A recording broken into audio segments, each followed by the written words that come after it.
Welcome to 7 Minute Info.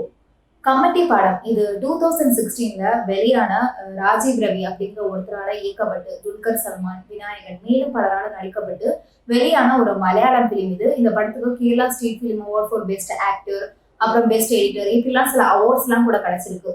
படத்தோட ஸ்டோரின்னு பார்த்தோம்னா பெருசா எதுவுமே இல்லாத மாதிரி தோணும். இது ஒரு 2.25 மணி நேரம் படம். ஆனா இந்த படத்தை பார்த்து முடிக்கிற வரைக்குமே இந்த படத்தோட தீம் என்னங்கிறது ஒரு கொஸ்டினா தான் நிறைய பேருக்கு இருக்கும். அதையும் தாண்டி நிறைய பேருக்கு இந்த படத்தை ஏன் இவ்வளவு தூரம் எலாங்கேட் பண்ணிருக்காங்க, அப்படி என்ன கதை இதுல இருக்கு அப்படிலாம் கூட சில பேருக்கு தோணும். இந்த படத்தோட பேரு கமிட்டி படம். அது இந்த கொச்சியில ஒரு ஸ்லம் ஏரியாவா இப்ப இருந்துட்டு இருக்கு. ஆனா ஒரு காலத்துல அது எப்படி இருந்துச்சுங்கிறத இந்த படத்துல காட்டியிருப்பாங்க. ஒரு காலத்துல ரொம்பவே பச்சை பசேன்னு இருந்த அந்த கிராமம் இப்ப ஒரு டார்க்கான பிளேஸா ஒரு ஸ்லம் ஏரியாவே மாறி இருக்கு. ஒரு ஸ்மக்லிங் பண்ற இடமா மட்டும்தான் அது முத்திரை குத்தப்பட்டிருக்கு. இந்த அளவுக்கு இது மாறதுக்கு காரணமா இருந்தது இந்த ரியல் எஸ்டேட் மாஃபியா அப்படிங்கிறதுதான். இந்த தலித் அப்படின்னு அழைக்கப்படுற அந்த மக்கள்கிட்ட இந்த விவசாய நிலங்கள் எல்லாத்தையுமே இந்த ரியல் எஸ்டேட் மாஃபியா அவங்க போர்ஸ் பண்ணி வாங்கியிருக்காங்க. இந்த எர்ணாகுளம், கொச்சி ஒரு மெட்ரோபாலிட்டன் சிட்டியாவே மாத்தணுங்கிற ஒரு ஏற்பாடுக்காக இதெல்லாம் செஞ்சிருக்காங்க. ஒரு காலத்துல பெரிய டவுனா செழிப்பா இருந்த இந்த கிராமம் இப்ப ஒரு ஸ்லம் ஏரியாவா இருக்கு. அந்த இடத்துல கழிவுகளை கொட்டுறதுக்காக மட்டுமே அந்த இடத்த பயன்படுத்துறாங்க. இது இந்த கிராமத்தோட உண்மை கதை. இந்த ஒரு கிராமத்தோட கதை மட்டும் இல்ல, எத்தனையோ கிராமங்கள் இப்படி டெவலப் பண்றேங்கிற பேர்ல அழிக்கப்பட்டிருக்கு. அந்த எல்லா கிராமத்தோட கண்ணீர் கதையா தான் ஒரு பிரேவ் அட்டம்ப்டா தான் இந்த படத்தை எடுத்திருப்பாங்க. படத்துல இந்த விஷயங்களை அதிகமா சொல்லியிருப்பாங்க கேட்டா கண்டிப்பா கிடையாது. ஒரு கேங்ஸ்டர் பிலிம் மாதிரியே தான் கொண்டு போயிருப்பாங்க. ஆனா நடுவுல இது எப்படி அப்படி மாறிச்சுங்கிறத ஒரு சின்ன சின்ன ஷார்ட்ல காட்டியிருப்பாங்க. இனி இந்த படத்தோட சினிமாட்டோகிராஃபி அது ரொம்பவே சூப்பரா இருக்கும். இந்த படத்தோட கிராமம் ஒரிஜினலா இல்ல செட்டா அதெல்லாம் எனக்கு கரெக்டா தெரியல. ஆனா இந்த கமிட்டி படம் ஒரு காலத்துல எவ்வளவு அழகா இருந்துச்சுங்கிறத ஒவ்வொரு ஷார்ட்லயுமே ரொம்பவே அழகா வெளிக்கொண்டு வந்திருப்பாங்க. அதுக்கப்புறம் பிஜிஎம் அண்ட் மியூசிக் அதுவுமே ரொம்ப நல்லா இருக்கும். முக்கியமா இந்த படத்தோட ஸ்டார்டிங்ல ஒரு நாடன் பாட்டு வரும். அந்த பாட்டு கூடவே இந்த கேரள மக்களோட லைஃப் ஸ்டைல் எல்லாம் எந்த மாதிரி இருக்குங்கிறத காட்டியிருப்பாங்க. அதாவது இப்போ உள்ள லைஃப் ஸ்டைல்ல பழங்காலத்து மக்கள் எப்படி எல்லாம் ஒன்னா சேர்ந்து வாழ்ந்துட்டு இருந்திருக்காங்க அப்படிங்கிற ஒரு விஷயத்த காட்டியிருப்பாங்க. அப்போ உள்ள அந்த ஜாதி பிரிவினைகள், பாகுபாடுகள் அதையுமே நல்ல ஒவ்வொரு ஷாட்லயும் காட்டியிருப்பாங்க. முக்கியமா இந்த பாட்டை நம்ம பார்க்கும்போது நமக்கு அந்த காலத்துல உள்ள அந்த மக்களோட அந்த லைஃப் ஸ்டைலும் இப்போ இருக்கிற அந்த லைஃப் ஸ்டைலுக்குள்ள இருக்கிற அந்த டிஃபரன்சியேஷனை நம்மளால ஃபீல் பண்ண முடியும். படத்தோட கேஸ்டிங் எல்லாமே நல்லா இருந்துச்சு. முக்கியமா இந்த விநாயகன் அவங்களோட அந்த ஆக்டிங் அண்ட் கேரக்டரைசேஷன் அது ரொம்பவே நல்லா இருந்துச்சு. அது எப்படின்னா இப்போ ஒருத்தன் தப்பு எல்லாமே செஞ்சுட்டு இருக்கும் போது அவன் நல்லா தான் வாழ்ந்துட்டு இருக்கான்.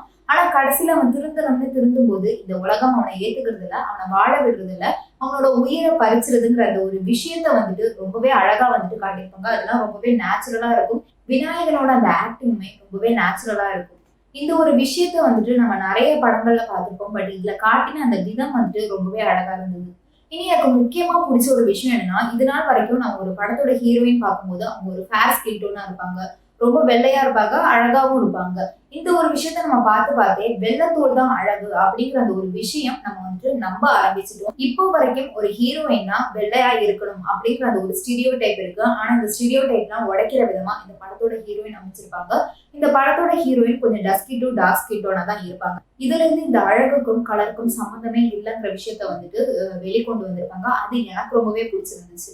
படத்துல யூஸ் பண்ணப்பட்ட அந்த லைட்டிங் அது ரொம்ப நல்லா இருக்கும். முக்கியமா இந்த சிட்டி லைட் அதெல்லாம் சூப்பரா இருக்கும். ஆனா ஒரு ஃபைட்டிங் சீன்ஸ் எல்லாமே வரும்போது கொஞ்சம் கூட ரியாலிட்டியே இல்லாத மாதிரி தான் எனக்கு ஃபீல் ஆச்சு. இந்த ஒரு படம் சூப்பர் ஹிட்டா இருந்தது. ஆனா அந்த இடத்துல அதாவது அந்த கமிட்டி படத்துல ஏதாவது ஒரு டெவலப்மெண்ட் இருக்கா அப்படின்னு கேட்டா கண்டிப்பா கிடையாது. இப்பவுமே அது ஒரு ஸ்லம் ஏரியாவா தான் இருந்துட்டு இருக்கு. ஒரு காலத்துல கண்ணுக்கு குளிர்ச்சியா எங்க பார்த்தாலும் பச்சை பசேன்னு இருந்த அந்த கிராமம் இன்னைக்கு பார்த்தாலே அருவருப்பு உண்டு பண்ற விதமா சுத்தி டிரைனேஜ் ஆகும், ஸ்மெல் ஆகும், அந்த மாதிரிதான் இருந்துட்டு இருக்கு. ஒரு சின்ன மழை பெஞ்சா வீட்டுக்குள்ள ஃபுல்லா தண்ணி வந்துடும், நோய் சீக்கிரமா பரவும். இந்த மலைப்பாம்பு, சில பாம்பு வகைகள் எல்லாமே அங்க அதிகமா இருந்துட்டு இருக்கு. அதனால மக்களோட உயிர் ரொம்பவே ஆபத்தான ஒரு நிலைமையில தான் இருக்கு. இவங்களுக்கு அங்க பேசிக் ஃபெசிலிட்டிஸ் கூட இல்ல. கேரளாவில திருவனந்தபுரம் தான் கேபிட்டலா இருக்கு. ஆனா எர்ணாகுளம் தான் மோஸ்ட் டெவலப்டா பார்க்கப்படுது.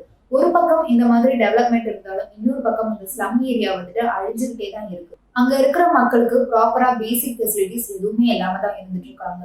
இது ஒரு கமிட்டி பாடத்தோட கதை கிடையாது. எத்தனையோ கமிட்டி பாடம் இந்த மாதிரி அழிக்கப்பட்டிருக்கு. ஒரு சிட்டி டெவலப்மெண்ட்க்கு பின்னாடி ஒரு கிராமமோ இல்ல ஒரு குறிப்பிட்ட இடங்களோ அழிக்கப்பட்டுதான் இருக்கு. சரி, இது சரி பண்றதுக்காக ஏதாவது நடவடி எடுக்கிறாங்களா அப்படின்னு கேட்டா ஒரு சில இடங்கள்ல எடுக்கிறாங்க. ஆனா அதிகமான இடங்கள்ல இதை பத்தி கண்டுக்கிறதே கிடையாது.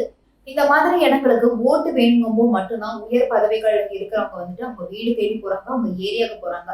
அதுக்கப்புறம் ஒன்ஸ் அவங்க பதவியில அவங்க உட்காந்தாச்சுன்னா இந்த மக்கள் அவங்களை தேடி மனு கொடுத்தாலும் நாயை விரட்டுற மாதிரி விரட்டுறாங்க. இது தமிழ்நாட்டிலயோ கேரளாவிலயோ மட்டும் நடக்கிற விஷயம் இல்ல, உலகம் ஃபுல்லா ஒவ்வொரு இடத்துலயும் நடந்துட்டு தான் இருக்கு. இந்த கான்கிரீட் வச்சு இந்த பிளாட் இந்த மாதிரி எல்லாம் கட்டும்போது அதோட ஹைட் ஏற இந்த இடங்கள் ஆட்டோமேட்டிக்கா கீழே போகுது. இதனால அங்க மேலேந்து வர அழுக்குகள் டஸ்ட் எல்லாமே ஆட்டோமேட்டிக்கா கீழேயே செட்டில் ஆகுது. நம்ம மேக்சிமம் இந்த ஸ்லம் ஏரியாஸ் எல்லாம் பார்த்தோம்னா முதலே ஒரு பாலம் மாதிரி ஒண்ணு கட்டுவாங்க. அந்த பாலம் கட்ட ஆரம்பிச்சதுக்கு அப்புறமே அதுக்கு கீழே இருக்கிறது ஒரு ஸ்லம் ஏரியாவாகவும் ஒரு டார்க் பிளேஸாவுமே கணக்கெடுக்கப்படுது. இப்போ ஸ்லம் ஏரியாவா இருக்கப்பட்ட இந்த இடம் ஒரு காலத்துல டவுனா இருந்த இடம். விவசாயம் மட்டுமே நடந்துட்டு இருக்கிற இந்த இடம் கொஞ்ச நாள்ல பிளாட்டா மாறுது. பிளாட் அப்புறம் ரியல் எஸ்டேட், வீடு, அதுக்கப்புறம் ஃபேக்டரி இந்த மாதிரி எல்லாம் மாறுது.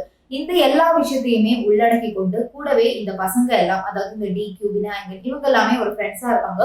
இவங்க அங்க ஒரு கேங்ஸ்டர்ஸா இருக்கிற மாதிரியும் அங்க ஸ்மக்லிங் பண்ற மாதிரியும் எல்லாம் காட்டியிருக்காங்க.